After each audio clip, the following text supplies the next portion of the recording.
people. Is this it? Send an invite. Okay.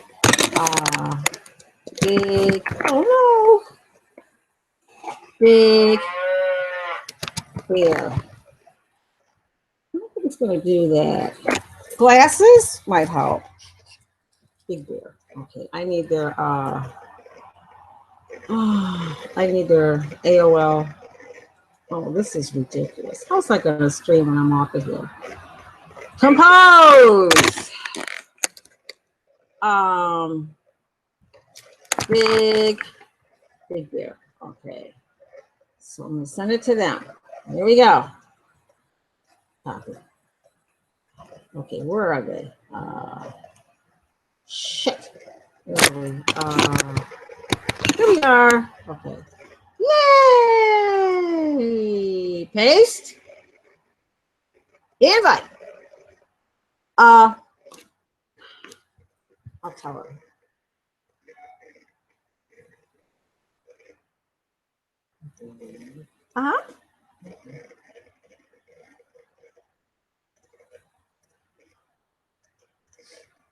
Your invite coming now. Here. Okay. Here, chat.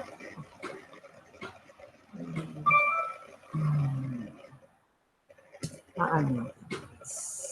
That was an email.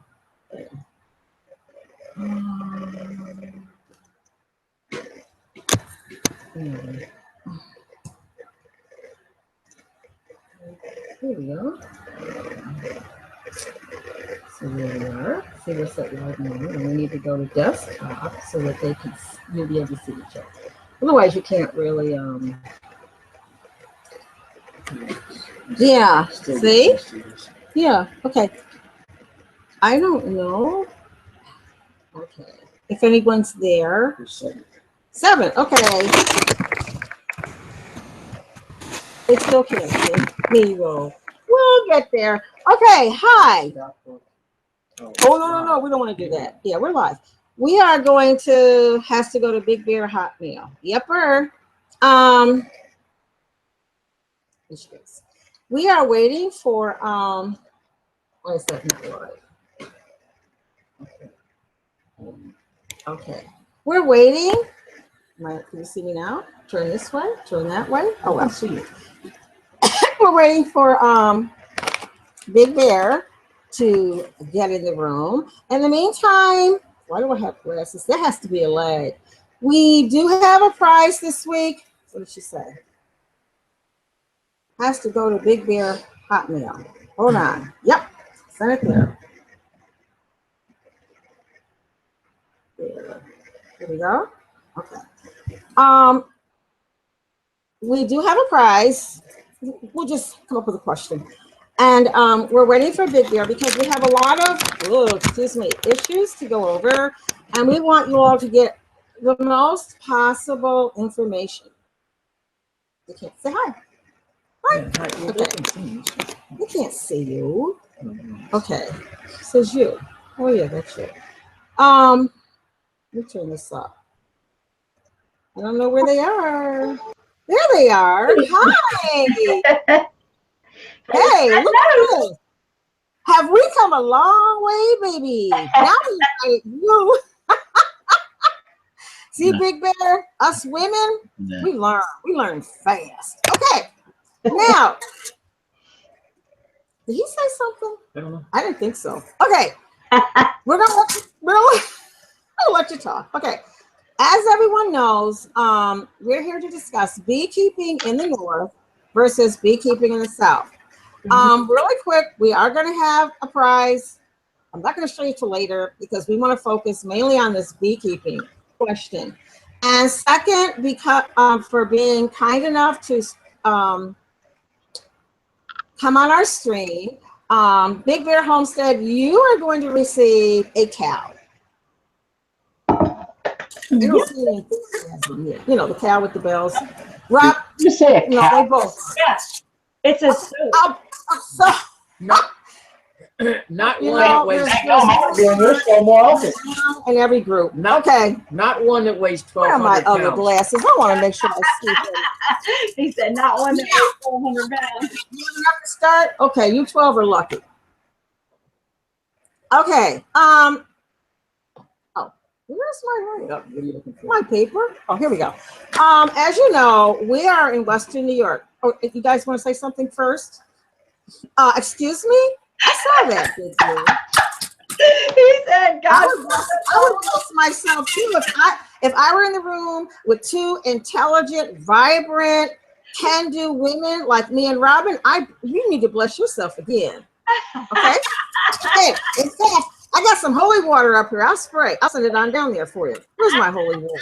Where's my holy water? Give me some too. I think you're getting diverted. Green liquor and lots of it. He lit up on Sundays down there. Here you go. Look, spray. Holy water. Now, speaking of which, really quick, how are we doing? Okay, they're coming. Really quick, random note. Our priest is a vet of which, I can't say the Afghan war. What war?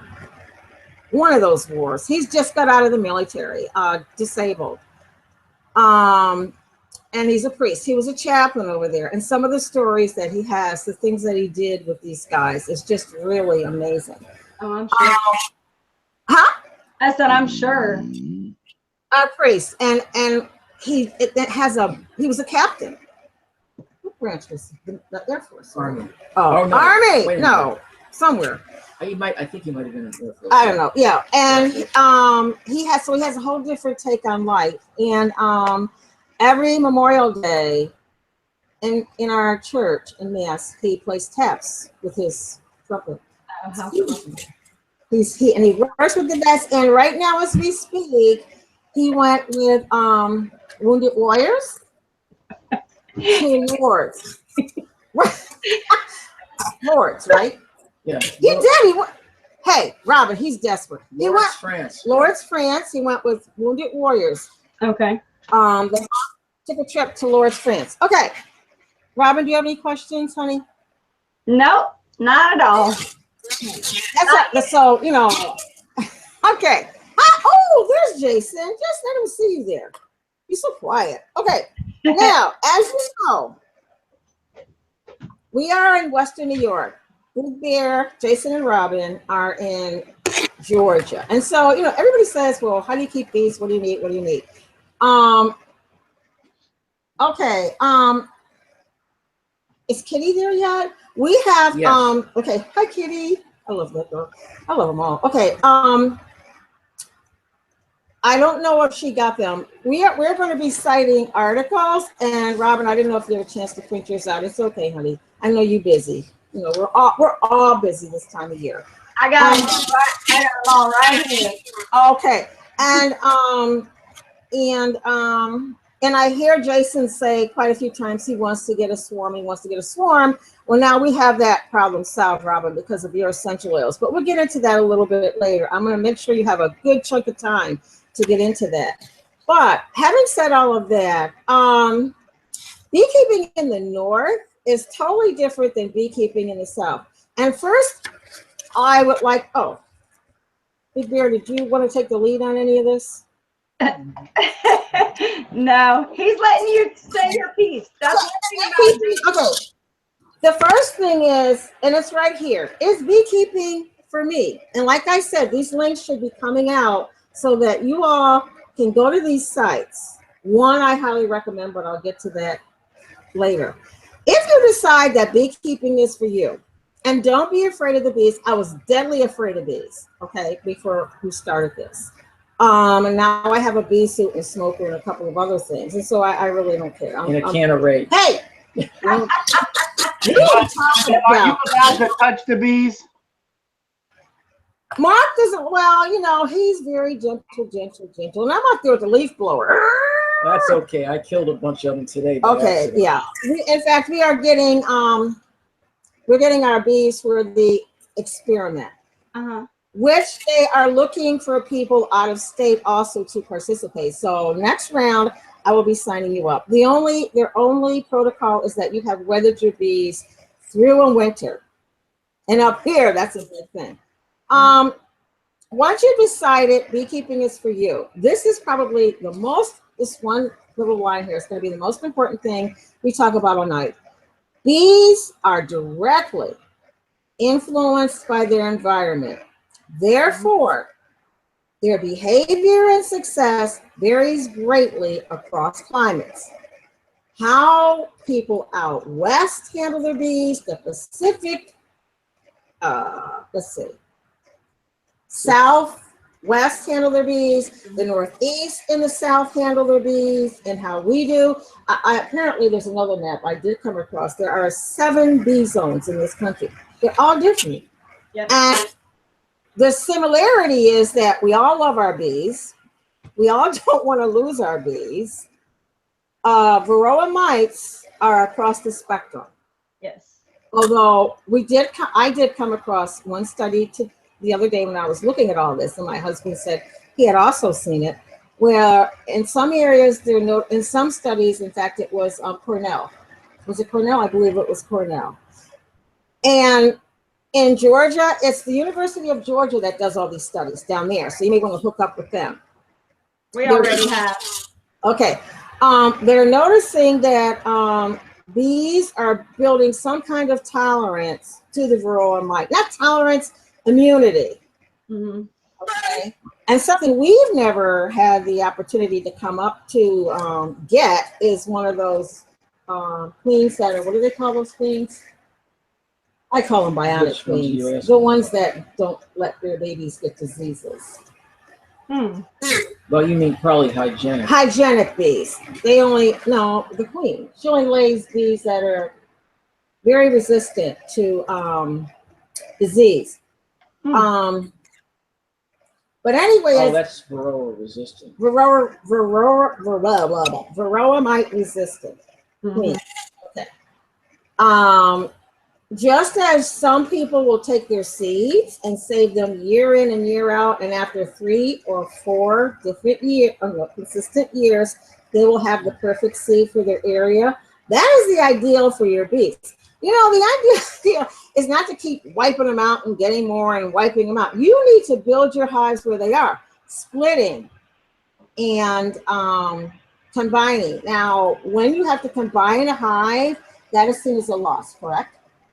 In an area, that's seen as a loss because you've gone from 10 to 9 to you.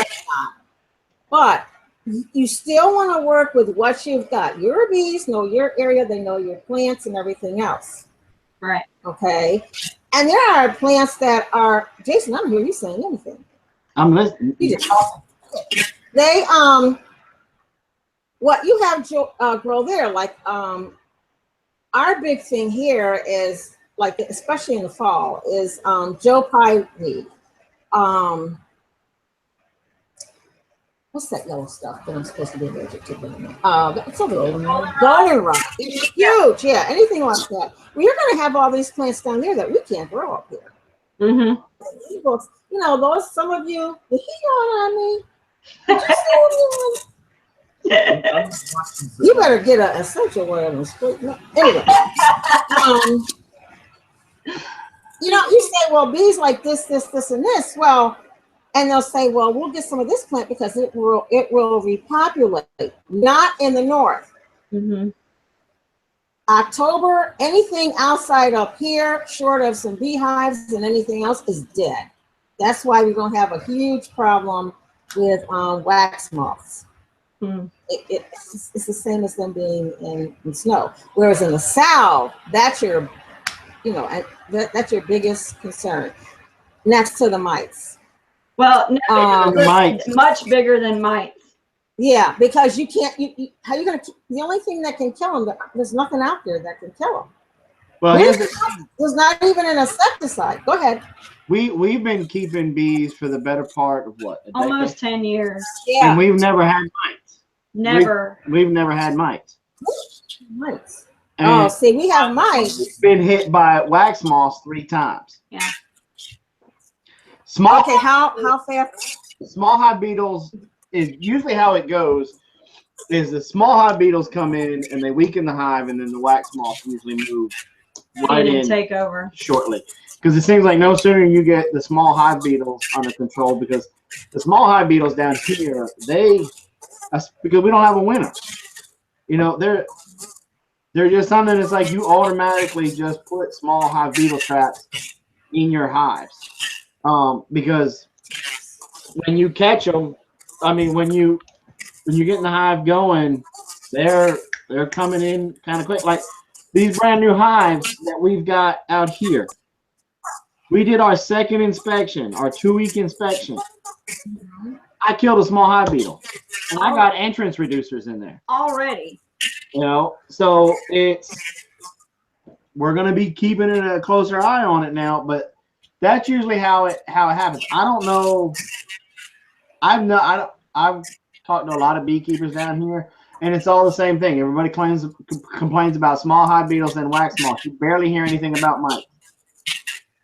But at the same time, almost everybody down here keeps the bottom board with the the mite. What's the board called? It's on the bottom. Screen board? Yeah, that's it. Yeah. Yeah. See, even your setup.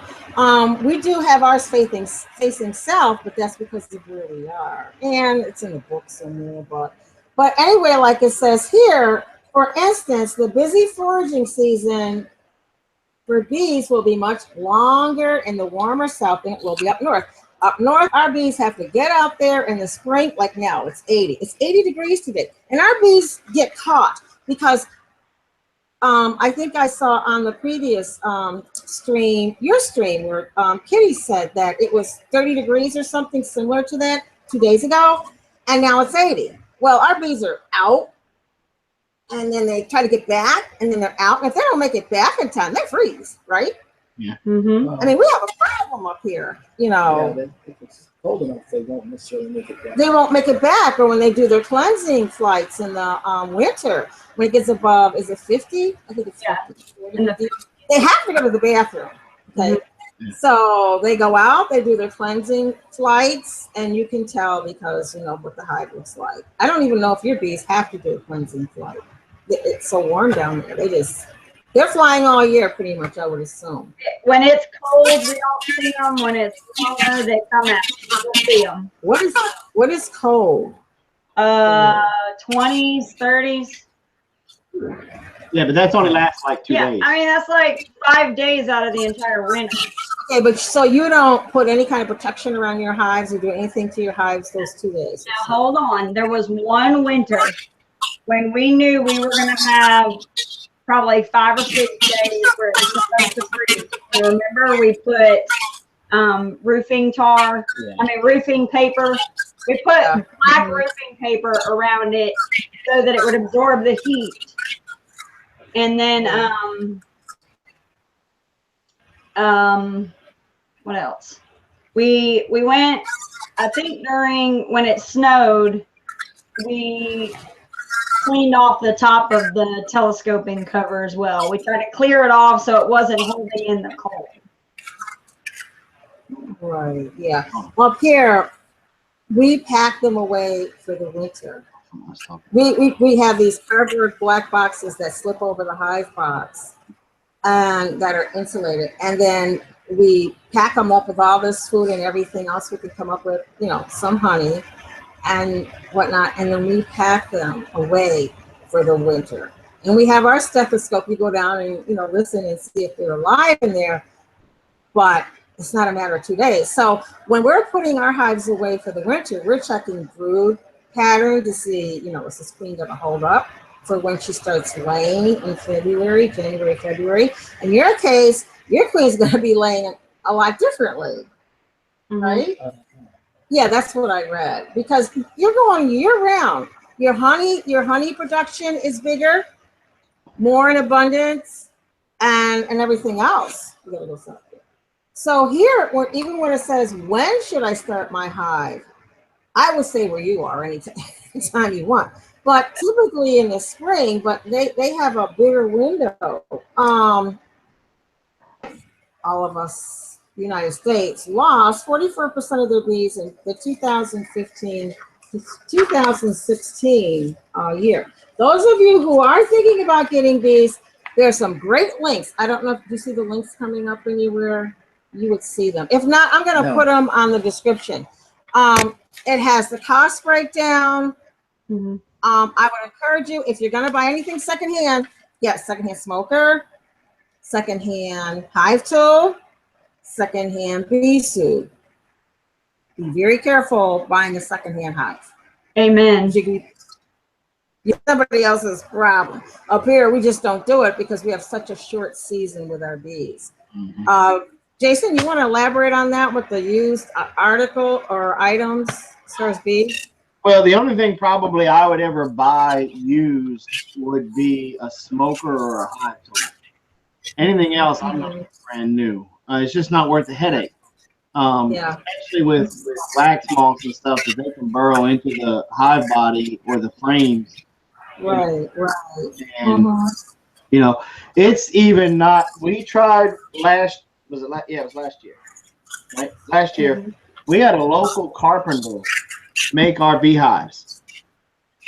Well, he did a beautiful job, but when he stored the hive bodies and everything, he went ahead and put the wax frames in there, and then just left them basically sitting in his shop.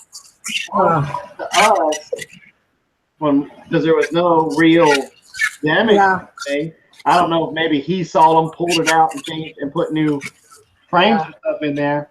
But we put the honey super on, and within 2 weeks, the hive was dead from wax moth. Basically, what happened is we had harvested our honey, and we put it. No, it was a soup. It was a honey super. It was a honey super, and because we had done it at the beginning of the season, and so we were putting in the honey super for the rest of the season, and so they were a little weaker because we had taken some of their stuff. Yeah. Put them back, put everything back on with the new honey super. It was 2 weeks and they were dead. Yeah, for those that are in the chat that might not know what we're talking about with the super and whatever, traditionally you have the big hives, you'll see 2 deeps, and that's where the queen goes back and forth. You have 10 frames and 2 deeps, and she lays her eggs, and there's all, they have the bee bread, the honey, so forth and so forth in there, and the nurse bees are taking care of the brood, and they're storing honey, and that's basically where they're building up the hive. On top of that, when you hear the term supers, that's where your honey's going to go. Now, do you have an experience with hive months? We had a mom, we took them off. I don't. We didn't hear. What did you just ask? Been your experience with, have you used hive excluders?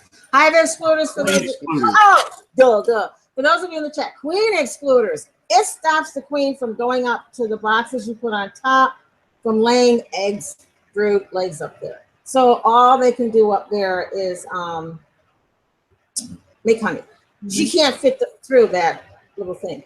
Do you have any experience with queen excluders? We tried a queen excluder one time when we first got started, and we really didn't care for it that much. But we're going to try it again with this time, because the last time when we robbed, there was just too much. She went up there and put brood up there, and which super, and which blew my mind, because that spring when we went out there, we even flipped the hive bodies. Well, and because we hadn't harvested in 2 years, so it was full. I mean, it was when we moved up here, we didn't harvest the first year after we moved, and because of everything going crazy, we had harvested and then we took a year off, or at least 1 year off. It might have even been 2, because we got so busy, we just never harvested. So by the time we actually got honey, yes, sir. By the time we'd actually gotten the honey, it was full. So what was happening? Did you have 2 deeps on there? Yeah. And then right around Masters Week, every year, which is the first week in April, That used to be when they would all swarm and we'd catch them. I never tried to split a hive. I'm going to try this next year. Yeah. But I always knew Masters Week they'd swarm every year, and so we just started paying attention, and we'd catch them. Knock off those swarm cells and put something else on top. they If you were done. Or what if they put those frames in I don't know. That's one of the ways to stop a swarm is to do a split. Mm-hmm. You take the frames that have the queen swarm cells on them, which might be 2 or 3 frames in the center, and then get some honey and pollen. You can start a nuke. You only need 5 frames, and it will, if you on the brood frame, if you have brood that's not capped, that's only in the first 3 days, they will make a queen. Now, it just takes a while. You've got several weeks before she will mate and lay eggs, but you can start a nuke, and you then have your own queen if you need her for something else. So you can do it. It's one way you're actually doing 2 things at once. You're preventing a swarm, and you're starting a nuke.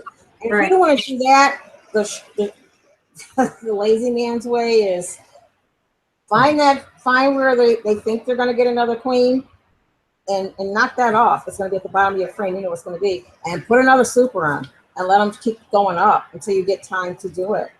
They won't leave without a queen cell or queen, right? Being here, they haven't done it for us. They haven't left without a queen cell on the bottom. No, they have to. It's just sometimes you don't catch it. Yeah, you don't catch it, but if you can catch it, we've done it tons of times. You go, oh, you're not going anywhere. We knock it off, and then put another box on. And I'm sure that Jason and Robin can tell you that you can look at your hive on a Monday and say, like sometimes Mark will come in and go, oh, plenty of time. She hasn't, the queen, she hasn't lain here. She's not doing that. You go back in 4 days, or how soon? All of a sudden, it's totally different. Yeah. They're like the swarm, and there's brood all over, and they're out of space. You just never know, because bees will be bees. But you in your climate, you'll be very successful with splitting because you're not up against this weather. Here, when we pack a hive, they have to be able to get through the winter. A wheat hive won't make it. They have to. Thousands of bees in there, has to be whirring. Whereas in your area, you can nurse them along, and you can probably, right? I don't know that much about the South. How we our bees when we know a cold front is coming in, when we're like, for example, if we know we're getting a chance or a possibility of snow or ice or something like that, we'll take cake fondant, put it on top of the frames, and put the cover back on, and leave it alone. Fondant, yeah. Fondant. That's one of the things they recommend. The patties? Well, yeah. It's basically, it's like sugar, but it's just all right, in a different form. You know the stuff that you roll out that they put on like wedding cakes to make it look really smooth and pretty? The white decorative stuff. That's what it is. That's basically, what is that? Crisco sugar? It's like sugar, like it's like a sugar patty, but in a thinner form. Oh, okay. For those in the chat room, I don't know if they're going to be able to see this. This is a graph. It's starting, let me see, 2006 to oh my glasses, 2000, let me get the date. 16. Starting here. Yeah, the last 10 years. Yeah, going up. You can see how they're just dying. And those of you that are thinking of it, especially if you're in the north, I don't know about the south. You don't have your bees by January or February, March maybe. ordered or set aside or reserved, you're gonna have a hard time getting them. You're not gonna find them. Pardon me? I said you're not going to find them. Even here. Even here. Even here. Same there. 'Cause up here, people are replacing dieback. So I don't. Is it the same down there? But I mean, we have to pretty much fall into the same guideline because all you Yankee folks are even starting to travel further south to come get our bees. We don't. No. Southern bees don't help us because they can't weather the storm. Yeah. No. Don't look like them northern bees are weathering them too good either. Yeah. Well, they come. The northern bees come with those little parkas. The little mini shovels start scooping out. Little shovels, yeah. But it's, I don't know how many people here are in the north. I can't tell. I'm not seeing. My husband is taking care of the check. But we need beekeepers up here in the north. We really do. I didn't know that was so many people that were in the south in our group. What? What did you do? I don't know. Oh, he signed out of the chat. You have to get yourself back on there. Let's see. What does it say here? No, that's not going to work. Robin, you let him touch something and high tech, and there you go. Okay, now just don't touch anything. Okay. Here, something else they're noticing here is not just the loss in the winter, but now there's summer losses. Yeah. And I don't know what that's all about. I was reading that article that you sent us about how you guys are starting to see it even in the summer with the varroa. The varroa mites are really hitting you guys hard up there. Those are some vicious little things. And you can right up there too. And also, I don't know if it was in the article, but they will jump. Watch whatever's on your flowers will go to your bees when they're getting the pollen out. Yeah, and that's something I didn't know. Upstate New York, where we are, I don't know. It said that it's a rough. Of course, we know it's a rough year here. Pollinators, including honeybees, contribute 500 million annually to the state fruit and vegetable production. yeah. I guess getting your bees, and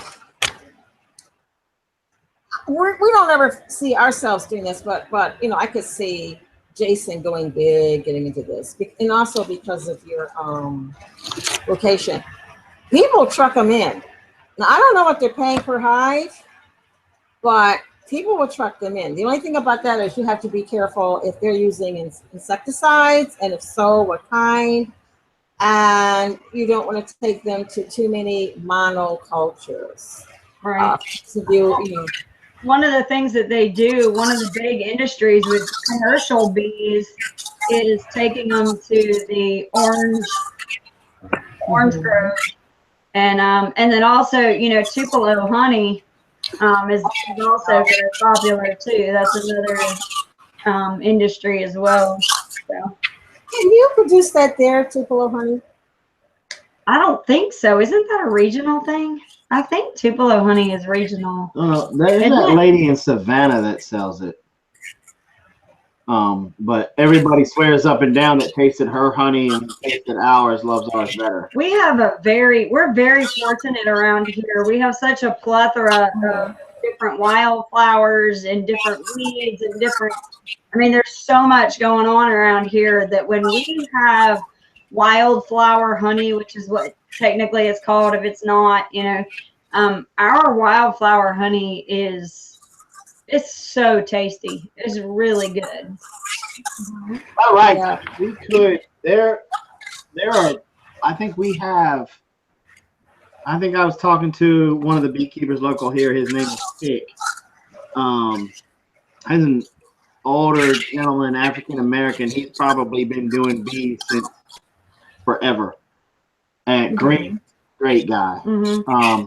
But I think he told me that he counts seven flows for us, and he'll rob after each one, because he'll get like a red Honey? flow, a white clover flow. Then he'll get Wow. He gets a couple golden rods. goldenrod Like, flows, yeah. And then he'll even he's been doing it so long that he can pretty much even know when it's mostly like muscadine, wild grape season. and he'll get it after that too. Wow. That's amazing. You know, and of course, everyone knows that the lighter the honey, supposedly the more valuable it is. It's just that Tupelo doesn't granulate, does it? That's I'm not sure. yeah, that's what I read. So also on this side is New York Bee Wellness. Well, you can just see the words there. New York Bee Wellness. If there are two sites in this whole, anything that's being put out there, and if they're not able to find it, I sent a message to Kitty on Facebook with the links. I'll also put it in the description. But the Beekeeping 101, which is, you know, everybody's like, oh, I want to do bees, I want to do bees, I want to do bees. They don't take a lot of work, and they do take a lot of work. And I don't really know how to explain that. Probably more work for you because we shut down in October, you know, September, October, November. We pack them up and, you know, see them in the spring. Probably more for you, but if you know your flows and you know your bees, you will get to know your bees. And I don't know, we started out keeping a very neatsy notebook. I don't know. Robin, do you all do that? You have your little notes? We never did, because when we first got into this, the whole thing was it was a byproduct of what we were actually doing. We weren't getting the bees for the honey. We were actually removing the bees from people's houses and then relocating them, and then honey was a plus. So that's the way we started. Taking them out of homes? Yeah. Oh yeah. I was on CNN. I'm a kind of a big deal in the bee world, even though you don't give me any credit. Anyway.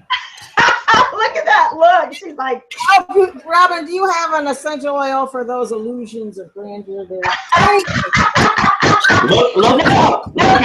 They called me the bee wrangler. If you look on CNN and Google on CNN, he was actually on CNN for getting a beehive out of a lady's house that stretched. It was up in between her first and second floor, and it stretched the entire floorboard of the entire floor. I mean, it was huge.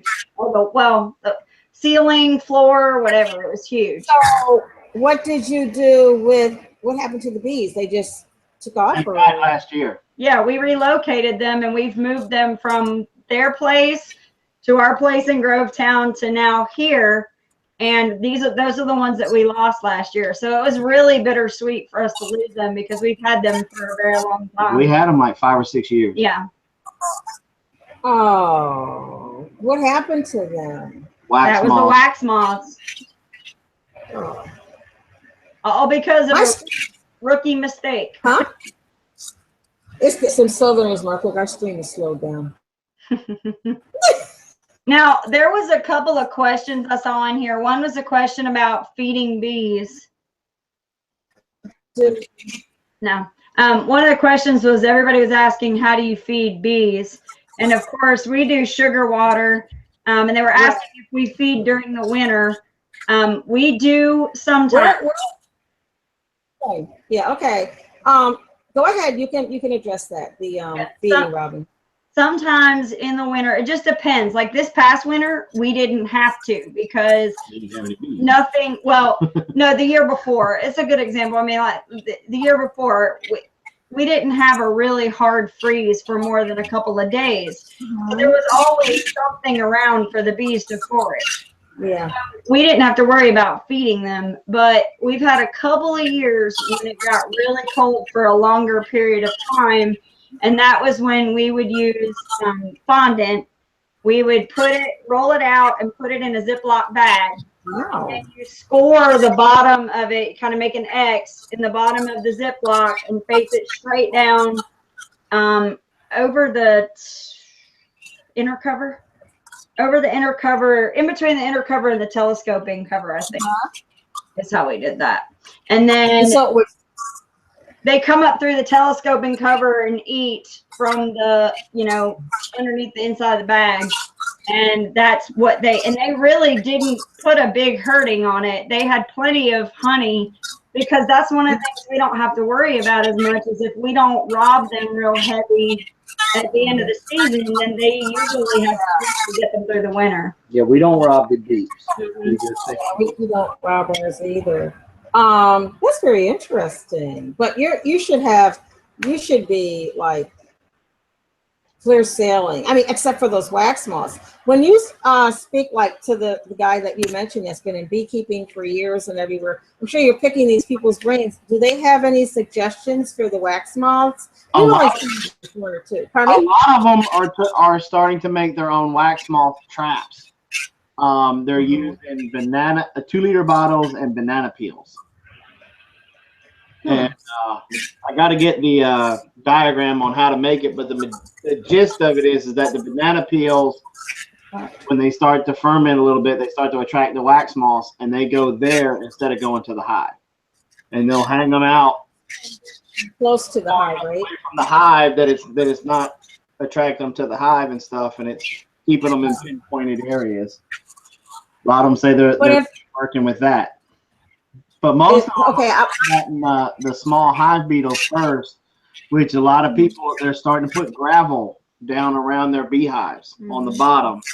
That way there's no grass and there's no sand, no dirt, nothing like that. There's a lot of starting to use a lot of river walk, a lot of pebbles, start putting that stuff down around that. We're probably going to put the landscaping cover down and then put pebbles and stuff down eventually, crush and run or something. Well, and we, you know, I work at a granite place, so we may just take some granite and bash it up real good and put it there. Yeah, Well, you know, she's coming up with the idea. Can you get that, please? Not that you don't have an idea, too. I was saying, I come up with great ideas that you don't want to participate in. Somebody mentioned. But anyway, what was I going to say? It was something about the hive, something about those hive beetles. I mean, we've only seen a few, just a few. Yeah, sprinkling. Right? Sprinkling of them. And you know, it's not like, our big thing is the wax moths. Yeah, ours is the small hive beetle, which ends up weakening the hive unless the wax moth moves right in. And it's just because we don't see it. It's a double-edged sword. Yeah, it's great that we don't really have that stout of a winter to where we can harvest more honey. You know, and we don't have to stress about winterizing our hives, and we don't have to stress about trying to feed them over winter. The flip side of that is none of the bugs die. Yeah. You know, well, up here it takes the bees, the bugs, everything. The mice come in. I mean, when we're packing up these hives, we have mouse excluders and everything. We don't even have. Getting back. They don't even have those down there, I don't think. You know, you said you have excluders on. I from watching some beekeepers in the South, I noticed they have all their entrances open. Is that for ventilation? Yeah, that's all for, like, I'm not going to have a choice here in a couple of weeks. I'm probably going to have to take those entrance reducers out. I'm trying to let them stay in as long as possible. But I had a hive today that she flipped out about, and it was 1 out of the 3. They were already hanging out along the bottom of the entrance reducer and up on the side. It's a fan. Fan air in there. And, you know, and it's kind of scary because, you know, they're still built. They haven't built out on all 10 frames yet, you know, so they're still in the building process. So I may I'm probably going to try some different things this year. I'm probably going to get some tarps and put up a wall to block some of that afternoon sun, and maybe even put some fans out there to hit the hives to circulate some air to help them keep it cool, so I can leave that entrance reducer on there as long as possible. It was 92 degrees here today. So what is your estimate of how much it is in the hive, or do they have things that you can measure it down there? I'm thinking this hive's got to be really hot. Yeah. And we've got them. We've got them in a spot where they get morning sun and afternoon sun. They get in the morning sun. They don't get a lot, but they get more kind of sun from 1 to about 4, 5, 6 o'clock. So the hottest part of the day. And so they Wow. you know, Yeah. but now see, I may have to move locations next year because I'm going to take down that big oak tree, and that's they won't have that shade. So I may have to move them to the other side. You know. Yeah, we have ours right out in the open, but we don't get those kind of temperatures. Maybe once or twice in the summer. Yes. Yeah. Pretty rare. Oh, yeah. I no wonder Robert was going berserk. You know, get my bees. In the middle of summer, it is not unusual to see the sides of your hives covered in bees from them trying to keep things. Wait, the whole hive? No, but you'll see like sides of it, like during the whole front part of the hive is covered. Yeah. Yeah, it'll be covered, and the bees are just. Gotta break my heart. Oh, it scares the bejeebus out of you. The very first time it happened to me, I called my beekeeping mentor and I said, "What in the world's going on?" I started sending him all these pictures, and he said, "Will you relax?" I said, "I can't relax. It looks like every bee is out of the hive." He goes, "No." He said, "No, that's the air conditioning unit." And I was like, "Huh?" And then he explained to me how if I went and looked closely, that all the bees, all their butts were pointing down towards the entrance, and then there was bees lined up on the front, standing that way, and so the air was coming down, and they were pushing it in. Now, do you ventilate it all from the top? We're probably going to this year because that was when the place that we got our bees from. I see there's a hive body part that you can put on there that's strictly for ventilation, circulation coming out of the top. And so I'm like, yeah, we're probably going to purchase a couple of those to put on there to help keep things moving. Wow. So you don't have a lot of, what is your experience with robbing? We get a lot of robbing, right? I don't know that. The only thing that we have to watch out for is skunks. Skunks. Oh, yeah. No, we have like wasp. Well, maybe, but yellow jacket. Robbing like with other bees or anything like that. Yeah. I don't. You know, I'm one of them believers. I let my bees be bees. And, yeah. And so if my hive's not strong enough to defend it, then you know whatever's going to happen is going to happen. And then but my biggest thing that I have to worry about, but I keep that in check during trapping season, is skunks. And raccoons will walk right past it, but skunks won't. Skunks will stop. And they get to start to dig in like little tiny bears. It kind of aggravating. Up here it's bears. Mm-hmm. Yeah. Not where we but southern tier bears. Yo, they're terrible. Yeah. Big Bear, you've been doing this a long time, so you probably know this, but they say if you get your hives up 16 inches, it'll protect them from the skunks. Because the skunks have to expose their belly to attack the hive, and the bees get them underneath. So I don't know if that's practical for you the way you have your setup. Ours are. Yeah, ours are now. They are literally on 3 cinder blocks and then a 2x6. See, the problem that Oh, we ran into where we were having it, we had them up on 2 cinder blocks, but Yeah. the skunk, because we're in the foothills, so the skunk was kind of ingenious.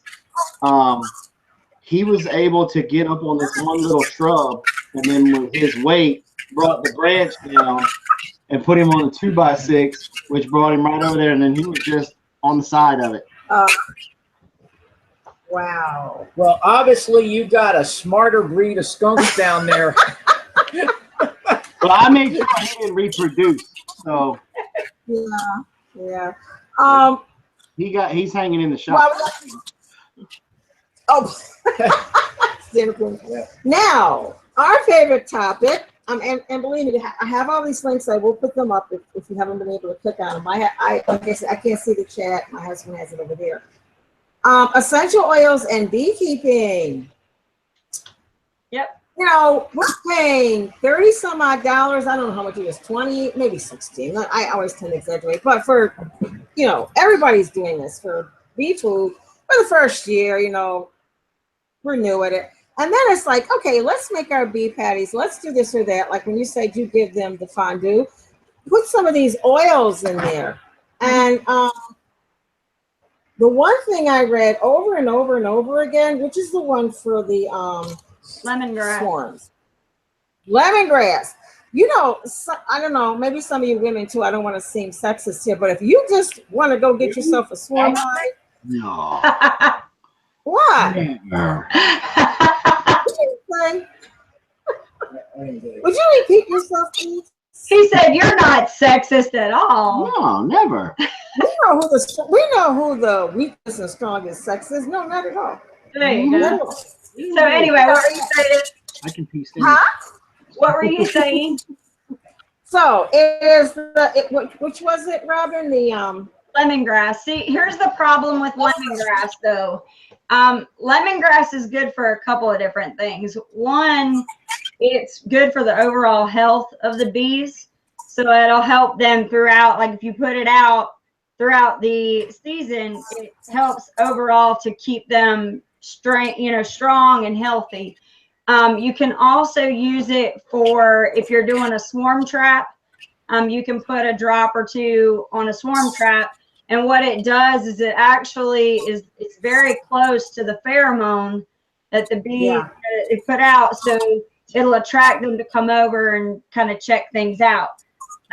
We tried this a couple years ago, and we're not sure if it worked or not because there was so much going on that it wasn't a controlled environment where we would know whether or not that's what worked. I do know Go for Green, Daniel, they make their own shampoo. And Krista was talking about how she absolutely loved the smell of lemongrass. So she made the bad choice to make her shampoo with lemongrass in it. And Daniel used it to wash his hair and then went out to go tend to his bees. And he was getting dive bombed and couldn't figure it out because it was simulating that pheromone that was attracting all the bees. But one thing you have to be careful with lemongrass is because it will attract other bees.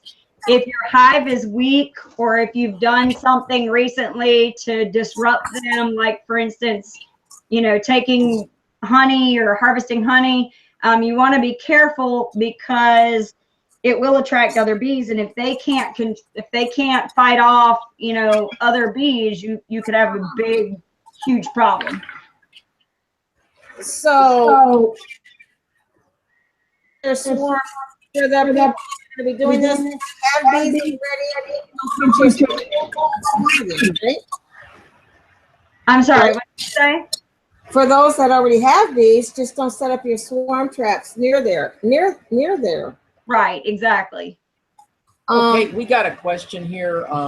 Dark Matter's been trying to get through. Hi, Dark Matter. How do you keep your the wasps away from your bees? We don't have trouble with wasps per se, but we do have trouble with yellow jackets. Yeah. It was a nightmare up here last year. especially during the drought. The yellow jackets were extraordinarily aggressive, driving me nuts.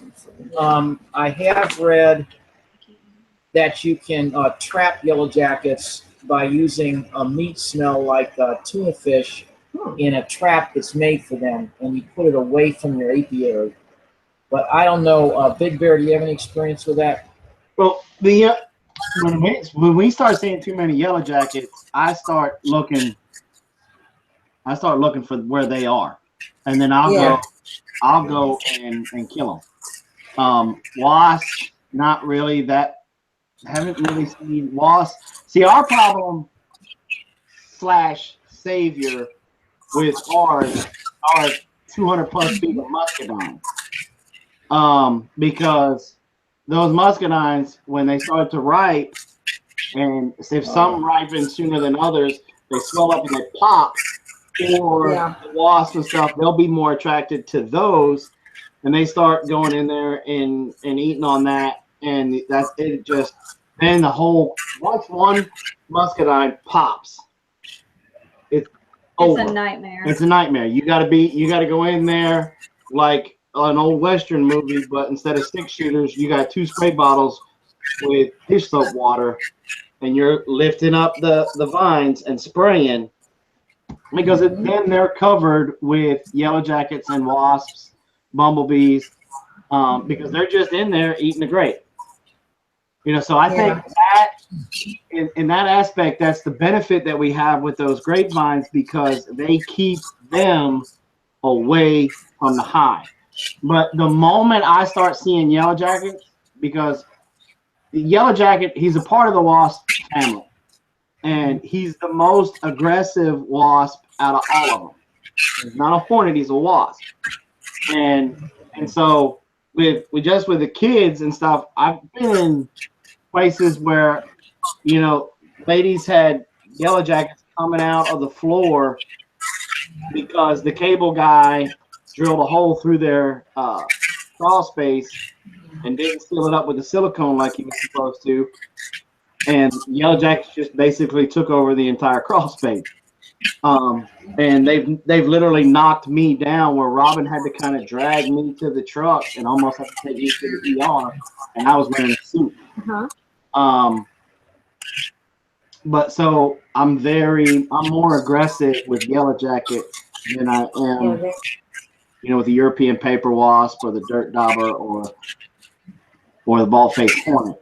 But our benefit, and that's just what it is. It's the benefit with the muscadine. They attract them away from our hives, and we don't have our hives anywhere near them. They're at least a football field or more away. Going back to the essential oils, this is a book that we've had for a long time. I don't know if anybody's familiar with it. We're part of the baby boomer group of It's Dare to Prepare. Okay, and those little dice down there have all kinds of words on them, like water, food. It's a big book. Okay. And in here, it talks about, I just happened to grab it. We have, I kind of smiled when you did that one video on, you prepare, are you a, what is it you said? Are you a, Being a troll slayer has a book. Okay, Vina, okay. In here, good book, isn't it, Vina? Oh, gee, it has everything. It talks about, what did she say? It talks about essential oils, and if I'm not mistaken, the ones that Robin does sell are food grade. Food grade, and it says, you could be stocking up for the, all these crises and everything, but if your essential oil is not food grade, it talks about what's in there, and I read that. I just happened to find it the other day. I couldn't find it now, but it validates that if you're gonna depend on essential oils, if you're going to use them with your animals, if you're going to use them with your family, and you're going to use them with your bees, you want to be sure of what you are using. Right. This is a very good book, by the way. It's got just about that book in the description. Yes, it's Dare to Prepare by Holly Drennan, Deyl, but I will. Yes, it's a very good book. coming in at about oh, I don't know, 600 and so odd pages. You name it, it's in here. Okay, so it just happens to be something in our little library. We have libraries. I mean, depending on, I mean, we're just about done here, but if there's a financial crash, there's a section. If there's an MP, there's a section. Okay, I mean, we're low key, but if there's if it's out there, that you know, we have our little sections to go to, and this covers quite a few things. We even have the one that we got that has the maps. I don't know if I can't think of anything else in there. You go, Hannah. I have to talk to my cat. Okay. Oh yeah, it has the map of what states to go to and why not to go to certain states, things like that. Was that a cow cuckoo clock? Yes, that's Hannah. Yes. Yeah. Absolutely. Hey, what's so funny about that? That's Hannah. No, Our that is cow. freaking awesome. I had an aunt and uncle that passed away a couple years back, and we got one of their cuckoo clocks. But every single spot in their house was different cuckoo clocks. You've seen it. Mm-hmm. They didn't have one that mooed. I actually get a word in there. Oh yeah, y'all don't shit on me. Those of you that are doing soap, have your soap right over there. I don't even know if people care what they're winning. It's free. Like my daddy says, if it's free, don't argue. Oh, you're off now. It's two of What is a cow? What It's a cow soap. I'm sending you a cow for being very gracious guest. I know, I'm trying. Well, these aren't your cow. These are Cow soap. That's really cool. two of these. No, I need something white. And then you gotta ask the question. Hang on. Oh no, he's got the question there. Look. Here. Okay. This is just two hearts. They're both like this. And they have That's cool. I don't know, something on there. Okay. You saw what you're getting, right, Big Bear? Your cow? Moo. Oh, I've seen it. He's not gonna get it. I'm gonna get it. You've seen it? Okay, she's seen it. Okay. Oh no, you know what? I have to be fair here. I have to be fair. Otherwise, right now, I mean, I don't want him to know that he's, you know, this way he can think he's There you go. Look. See? Cool. Look at that. That's soap? Yes. Isn't that neat? Yes. Cool. Yes. We have over 300 molds. She has like a It's ton. out there. Yeah. I cannot wait for her to get closer to here. Here comes the no. Y'all can't win. Y'all can't play because you're getting the soap. Okay, come on. Then we gotta go for simply. Okay, well, so I'm gonna go be a lesser species and go write my name in cursive. What did he say? Nothing. Go ahead.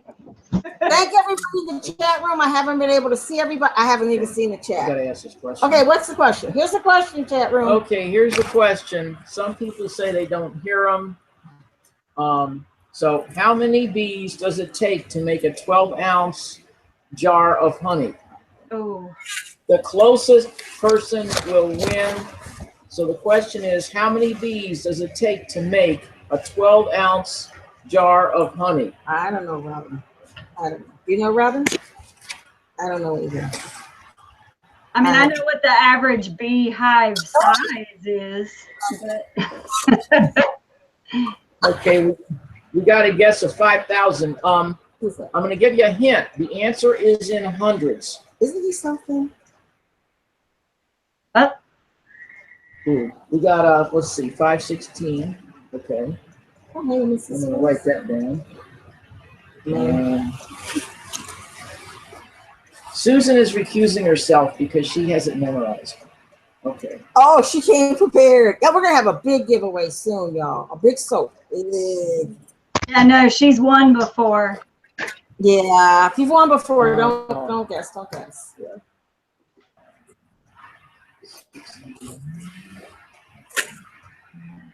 What was the question? How many bees does it take to make a 12-ounce jar of honey? That's some hardcore math. He said it's in the hundreds. Anybody else? Simply's gonna be on in like 1 minute. 1 minute. How much time do we have? 1 minute. Okay, we got a half a minute. The next 30 seconds, whoever's the closest is going to win. And it has to. Okay. Oh yeah. Hard question. Okay. I mean, that's some straight up algebra. I don't do math. He does math. He does math. I don't do math. I mean, just to get by, but To fill up a math. 12. Thank you for being very gracious. Who said something? Who is that? Who is that? 11 million. I'm thinking our host. We Oh can't my stay God. out here. I'm going to Simply. Okay, time's up. Time's up. I'm going to Simply. Okay, the winner. Who's the winner? Isn't he terrible? Hang on. The winner is Simply 7 with 888. The answer that we have is 864. Yay, Simply. I already know her. Simply. That had to be Nicole, because Josh can't do math. Of course it is. Women. The women. Simply 7 Living got the closest. We're very close. Oh, Jason, stop rolling your eyes. Okay. Simply, congratulations, Nicole. I know it's Nicole. Okay. Thank you all for playing, and we don't have another door 1 or 2 or 3. No, and you get 2 of those soaps, Nicole. And if it was Josh, she gave you the answer. So There you go. now we'll be right there, Simply, and we're signing off. Thank everyone for being so patient, and thank you, our gracious guests. No problem. Thanks for having us. Remember, be nice to one another. Yes, be kind to one another. And what time does yours tomorrow night at 7, right? Or tomorrow night, 7? Tomorrow night at 7. See you then. You have Oh, your yes, that's right. Yeah, tomorrow night at 7. bye. Bye.